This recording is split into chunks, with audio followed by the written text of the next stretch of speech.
Assalomu alaykum, hurmatli Qonun 101 kanal kuzatuvchilari. Bugun O'zbekiston Respublikasi Konstitutsiyasining eng qiziqarli, kerak bo'lgan moliya, pul va bank tizimi haqida aytib o'tamiz.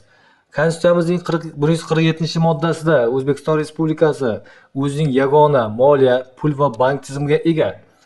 148-moddamizda bo'lsa, respublikaning davlat byudjeti respublika byudjetidan, Qoraqalpog'iston Respublikasi byudjetidan va mahalliy byudjetlardan iboratdir. Respublikaning davlat byudjeti shakllantirish hamda ijro etish tartib tamoyillari ochiqlik va shaffoflik prinsipi asosida amalga oshiriladi va fuqarolar va fuqarolik jamiyat institutlari O'zbekiston Respublikasi davlat byudjetining shakllantirilishi hamda ijro etish ustidan jamoatchilik nazoratini amalga oshiradi. Lekin fuqarolar va fuqarolik jamiyat institutlari byudjet jarayonlarida ishtirok etish tartibi va shakllari qonun bilan belgilab qo'yilgan. 149-moddamizda O'zbekiston Respublikasi hududida yagona soliq tizimi amal qiladi. Ya'ni soliqni joriy etish O'zbekiston Respublikasi Oliy Majlisiga tegishlidir. 150-moddamizda bo'lsa, respublikaning pul birligi so'mdir.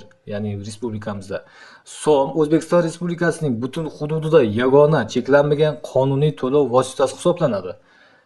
Markaziy bank O'zbekiston Respublikasining hududi qonuniy to'lov vositalarini sifatida va pul belgilarini muomalaga kiritishda va ularni muomaladan chiqarishda mutlaq huquqqa egadirlar. Ya'ni O'zbekiston Respublikasi bank tizimi markaziy bankdan va banklardan iboratdir. Ya'ni markaziy banki pul, kredit, valyuta siyosatini ishlab chiqadi hamda amalga oshiradi. Respublika Markaziy banki mamlakatda banklar faoliyatini tartibga solishni amalga oshiradi. Ya'ni bank va to'lov tizimlarining barqaror faoliyat ko'rsatishini ta'minlaydi. Respublika Markaziy banki o'z vazifalarini bajarishda mustaqil hisoblanadi. Ya'ni Respublika Markaziy bankning faoliyatini tashkil etish tartibi qonun bilan belgilab qo'yilgan. Shu bilan bugungi videorolikimiz tugadi. E'tiboringiz uchun rahmat.